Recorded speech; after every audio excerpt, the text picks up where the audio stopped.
તો આ સાથે જ આગળ વધીએ. આપણા એક્સપર્ટ્સ આપણી સાથે જોડાઈ ગયા છે. વિલિયમ મોનિલના મયુરેશ જોશી અને મારવાડી શેર્સના જય Thakkar.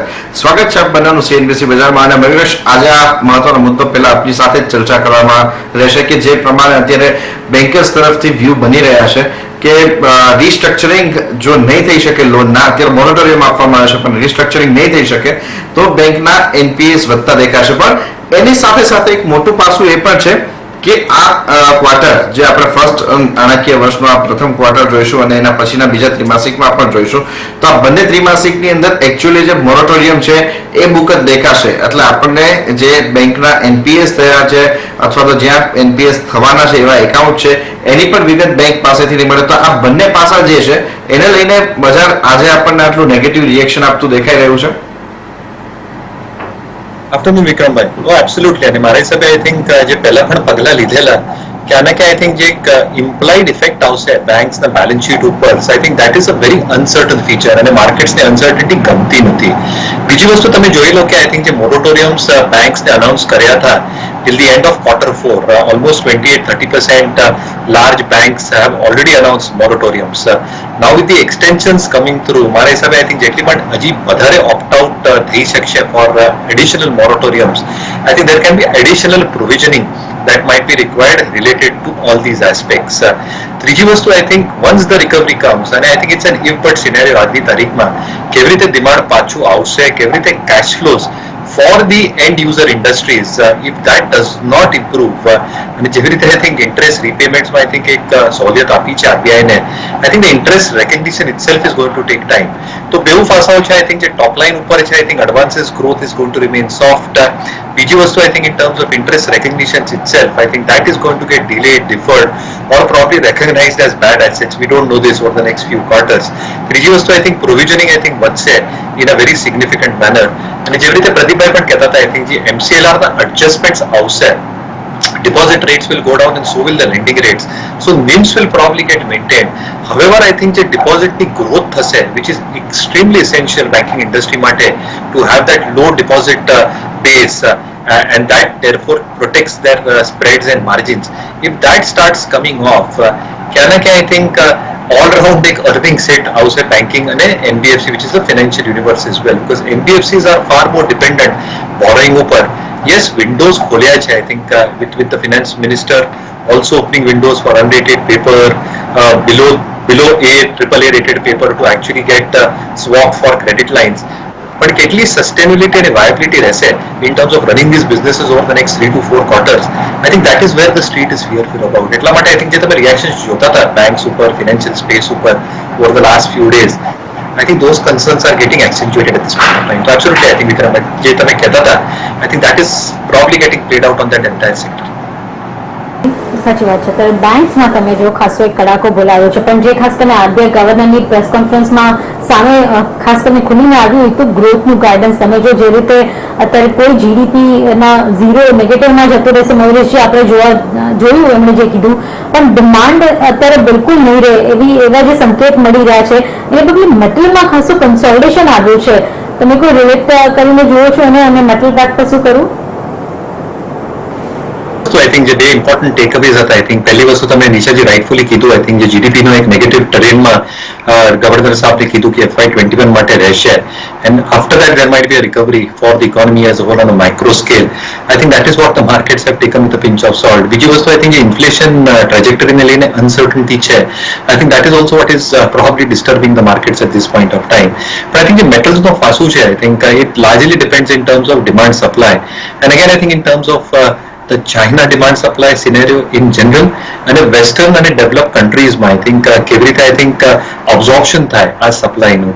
So if demand is probably expected to have a U-shaped recovery, both slow and steady and a soft recovery આવશે, તો ક્યાં ના ક્યાં I think જે excessive supply હોય, જે inventories હોય, ferrous metals હોય, non-ferrous હોય, which is your steel or other metals including nickel, zinc for example, I think there I think the issues will lie down in terms of realizations itself. જે LME ઉપર I think દર્શાવશે. તો I think જે LME ના prices છે that probably will still remain in a very very range bound fashion. બીજી વસ્તુ I think domestically I think the demand should start coming back, કારણ કે જેટલી પણ infrastructure infrastructure spending આવશે, I think that should come back with a bang in the second half. જેટલી પણ ગવર્મેન્ટની સ્પેન્ડિંગ છે કેપિટલ અકાઉન્ટ ઉપર, that should start flowing through. However, I think જે Q1, Q2 ના આંકડાઓ આવશે, I think obviously they're expected to very, very soft because આપણે પોતાના એન્ડ ઉપર monsoon season will probably lay some impact on the top line and the volumes itself. However, I think what happens with US-China, and if this accentuates into a full-blown trade tariff, whatever sort of negotiated war, I think metals ઉપર indirect and direct બેઉ impact આવી જાય. એટલા માટે I think આ બધા ફાસાઓ છે metals ઉપર. Some companies have reported reasonable set of numbers. Indian context માં I think જે mine access મળશે, જે announcements કર્યા છે, that is a positive, but it's a long drawn out process. એટલા માટે I think metals નો time આવશે. I think this is not probably the time to get into metals. SBI કાર્ડનું counter તમે જુઓ અત્યારે પણ ઓલમોસ્ટ 6% નીચે છે અને હજુ એમાં ઘટાડો આવી રહ્યો છે. મયુરેશજી, જ્યારે લિસ્ટિંગ થયું હશે ત્યારે જ લોકોએ વિચારી લીધું હશે કે હવે શું, જેટલી અપેક્ષા હતી આના લિસ્ટિંગથી કે જેટલા પ્રીમિયમ પર થવું જોઈએ એ સિચ્યુએશનના કારણે નહીં થઈ શક્યું, પણ ત્યારબાદ ડિટોરિયસ થઈ રહ્યો છે આ કાઉન્ટર. સલાહ હશે આ લેવલ પર પણ એન્ટ્રી લેવા માટે કે જેમણે હવે લિસ્ટિંગમાં નથી કર્યું એ લોકો અત્યારે લઈ શકે? નહીં, થોડું અનફોર્ચ્યુનેટ પણ હતું. આઈ થિંક જેવી રીતે આઈ થિંક લિસ્ટિંગની ડેટ આવી અને જે આઈ થિંક એક ફોલ જેવો મળ્યો because of the pandemic, I think that was a really N unfortunate situation. બીજી વસ્તુ આઈ થિંક જે અનફોલ્ડ થાય છે events with the banking and financial sector as a hall, અને આઈ થિંક જે કાર્ડ્સનો ધંધો હોય નિશાજી, I think all of us are very well aware, I think unsecured business હોય because there is no security or any secured asset which is kept as a લીવે lander માટે. તો આઈ think it gates land against a unsecured base. However, I think asset quality na pressures control માં રાખ્યા છે, that is very, very commendable. But we come back to the same issue. મારા હિસાબે I think with the lending norms અને જે lending limit છે, I think if people are utilizing that, if people are probably suffering in terms of either tape cards, what we are hearing in terms of job losses, so on and so forth, I think whether those dues can come back in the first place. બીજી વસ્તુ અને જે બીજો ફાસો છે I think in terms of the moratorium itself, I think if this gets delayed and deferred and how many of the defaults happen and કેટલી provisioning like the banking systems need to be taken specifically for this sole unsecured line that they are probably operating out of, એ બધા I think elements છે which creates a huge amount of uncertainty. તો મારી સાથે I think I've always maintained for the past few weeks and months કે I think wait out for numbers in this entire pandemic. I think થોડું I think time દેવું પડશે આ બધા stocks માટે. I think let's see how the environment is shaping up and if it improves for the better, I think there is always a better entry point. થોડું higher level ઉપર હોઈ શકશે if that matters over the next few months, but I don't mind doing that કારણ કે surety તમારા પાછળ આવશે rather than an uncertain environment to get into these stocks. Okay, આજના દિવસમાં એક બીજું સેગમેન્ટ તમે જોયો કે જેણે આજે ઇન્ડેક્સને એક મોટો સપોર્ટ આપ્યો છે એ આઈટી અને ફાર્મા છે.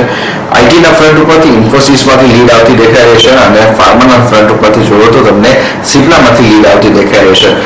પહેલા જો અહીંયા વાત કરીએ આઈટી સ્પેસની તો મયુરેશ, ઇન્ફોસિસ, ટીસીએસ જેવા કાઉન્ટર જે અત્યારે એક ઇન્ડેક્સને સપોર્ટ આપવા માટે આવી રહ્યા છે આગળ, સસ્ટેનેબલ લાગે છે આ બધો મૂવ આપણને કે આઈટી સ્ટોક્સ હજુ પણ આ પ્રકારના કન્ટિન્યુએશનમાં સપોર્ટ આપતા દેખાશે?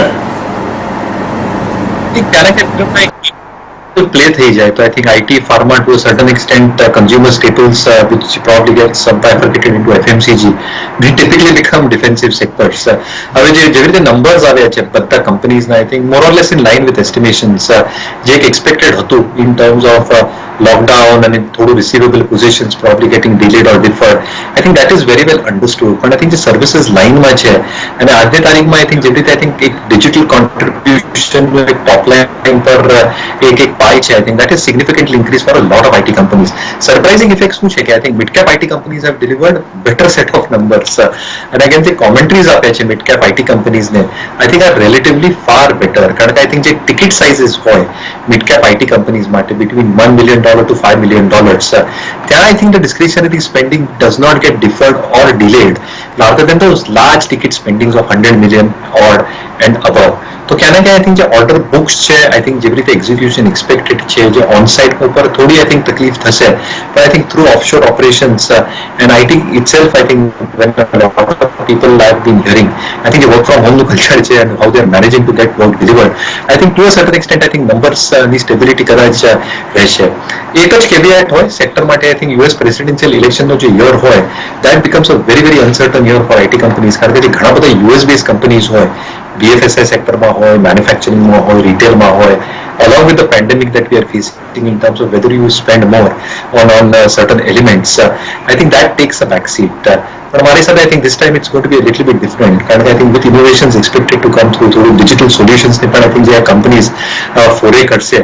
I think IT companies should get their fair share of order wins and order flows as well. So yes, I think the top companies છે sector માં I think if investors are holding on, I think they should continue.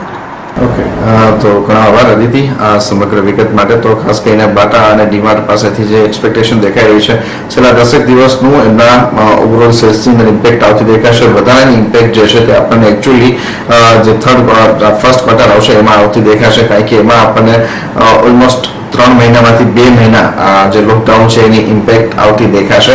તો એ પાસાને આપણે અહીંયા ખાસ જોવાનું રહેશે. ખાસ કરીને જૂન ક્વાર્ટરની અંદર પણ એટલે કે જૂન મહિનાની અંદર પણ આપણને શું સિનારીઓ બનતો દેખાય છે રિટેલ સેલ્સની અંદર એ આપણે ખાસ એક વોચ આઉટ કરવાનું રહેશે. તો આ ત્રણેય સ્ટોકની સાથે એક વખત જેના અનુમાન આવી રહ્યા છે તો મહેશ આપનો એક વ્યૂ પણ સમજી લઈએ. ડીમાર્ટ એવોની સુપરમાર્કેટમાં ખાસ કરીને જે પ્રમાણે રિસેન્ટ ટાઈમની અંદર માર્કેટ કેપનું પણ આપણને જે સુધારો આવતો દેખાયો છે એ સિવાય અહીંયા આ વખતના આંકડાઓની સાથે પણ એમાં એક કોન્ટ્રીબ્યુશન જોઈશું કે રેવન્યુના ફ્રન્ટ ઉપર જે અનુમાન છે એ મુજબ ગ્રોથ દેખાઈ રહ્યું છે. શું આપનો મત બની રહ્યો છે એવોની સુપરમાર્ટ માટે?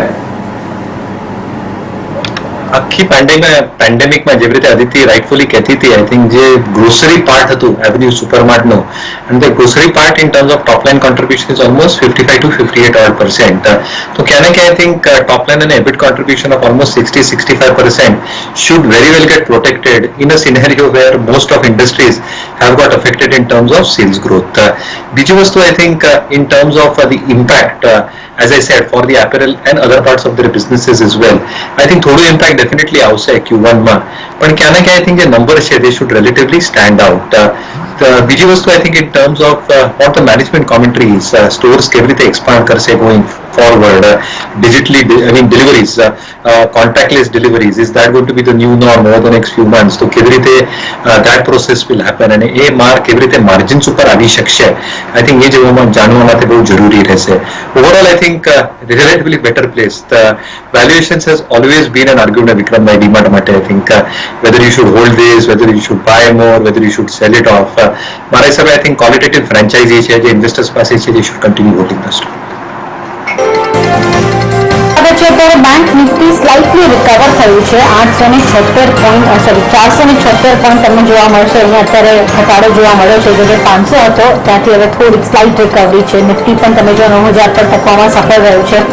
મિડ કેપ હજુ પણ 100 પોઈન્ટ નીચે છે. પણ જો આ સપ્તાહ દરમિયાન તમે જો જે કોને સારી કમાણી જેણે કરી હોય એમાં ક્લિયરલી તમને સિમેન્ટ સ્ટોક જોવા મળશે. સારા પરિણામોનો તો ટેકો મળ્યો જ પણ તમે જો પછી જે સ્ટ્રેન્થ બિલ્ડ થઈ છે દિગ્ગજ સિમેન્ટ કંપનીની સાથે સાથે મિડ સાઇઝમાં પણ થઈ છે. ખાસ કરીને તમે ઇન્ડિયા સિમેન્ટ, ડેક્કન સિમેન્ટ તમે જુઓ તો અહીંયા એક સારા રિટર્ન મળ્યા છે આખા સપ્તાહ દરમિયાન. મયુરેશ જોશી અને જય ઠક્કર આપણી સાથે જોડાયેલા છે. મયુરેશજી તમારી કોઈ આમાંથી પસંદગી?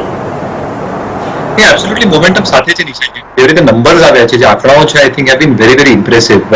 હવે even if the lockdown pressures persist for Q1 જેવી રીતે I think partial utilisation level ચાલુ થઈ ગઈ છે અને જેવી રીતે પુશ થ્રુ કરશે આપણું માલ ડીલર લેવલ ઉપર આઈ થિંક જે સ્ટોકિંગ થશે ઘણા બધા ડીલર અને ડિસ્ટ્રીબ્યુટર લેવલ ઉપર આઈ થિંક વોલ્યુમ થોડી રિગેન થશે Q1 માં. તો આઈ થિંક એટલી ખરાબ પરિસ્થિતિ નહીં રહે in Q1 four cement players. બીજી વસ્તુ જે ઇનપુટ કોસ્ટ હોય I think that has also come down quite drastically. તો તમે freight cost કહેશો, તમે power અને fuel cost કહેશો, and again the cement prices they have pretty much held up. કઈ પણ region પર તમે જોઈ લો, specifically I think central અને western region માં they have held up pretty and relatively better. તો yes I think આ ક્ષેત્ર માટે I think second half will be humongously better in my opinion. અને આટલા માટે I think જે large cap names છે I think Ultratech, good set of numbers in ACC માં momentum હશે. Mid caps માં I think JK Lakshmi, Heidelberg should continue their good show. Okay તો અત્યારે આપણને બનતો દેખાઈ રહ્યો છે. સાથે જ જો બીજા કેટલાક કાઉન્ટર્સમાં ફાર્મા સ્પેસના જે સ્ટોક્સની વાત કરી રહ્યા હતા એ સિવાય એક વીકલી બેઝ પર અહીંયા જ્યાં એક મોટી એક્શન દેખાય છે એ આઈટીસીનું કાઉન્ટર છે. મયુરેશ, આઈટીસી માટે આપનો શું વ્યૂ બની રહ્યો છે? ફરીથી એક વખત 190 પાસે તો આ કાઉન્ટર આજે પહોંચતું દેખાયું છે આપણને. પાછું આઈ થિંક એક અંડરપરફોર્મિંગ સ્ટોક રહ્યું છે compare to the other larger pharma FMCG players. બે વસ્તુ આમાં આઈ થિંક જે કેશ ફ્લોઝ છે I think they still remain extremely strong, but majority of this cash flows વિક્રમભાઈ સિગરેટના ધંધાથી આવે છે. હવે ગવર્મેન્ટ શું પગલા લેશે I am not really sure at this point of time, because revenues are definitely going to dwindle. જે લિકરના રેવન્યુઝ આવશે I think we've seen vote happened and lot of stores had to get close down. they have not reduced the excise duties on petrol.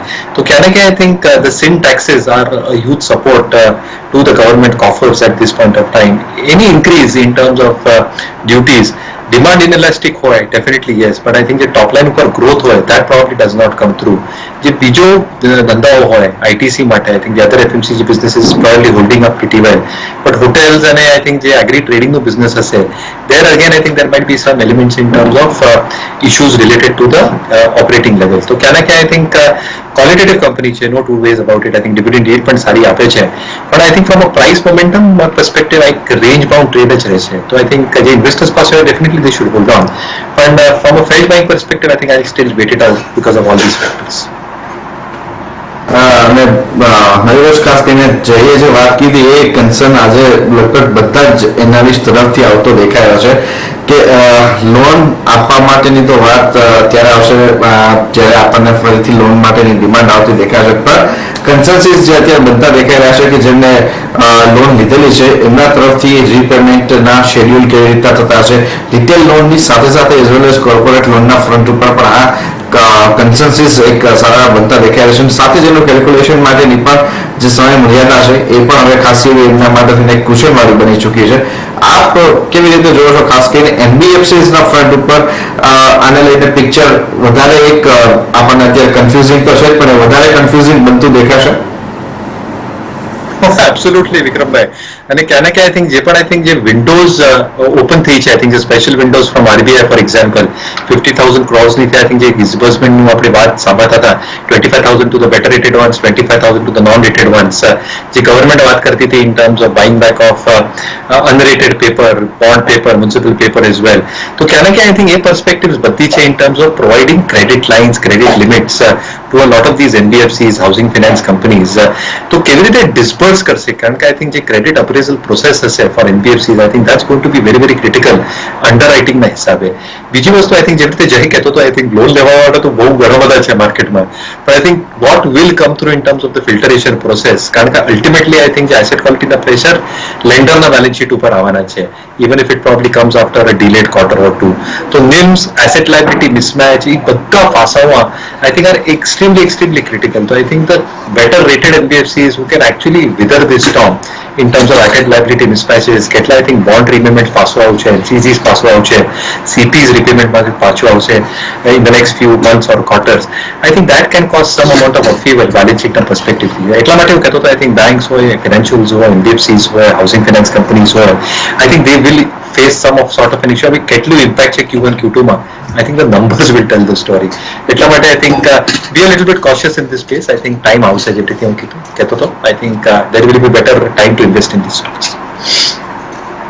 Maheshji, quickly Jayshree tea પર આપનો view જોઈએ છે. ચાય પીવાનું તો કોઈએ બંધ નથી કર્યું, પણ તમે જો 2% ઉપર આ કાઉન્ટર ને નીચેથી 3.5% રિકવરી છે, એટલે આ કાઉન્ટર વીક હતો અને ત્યાંથી સ્માર્ટલી રિકવર થયો છે.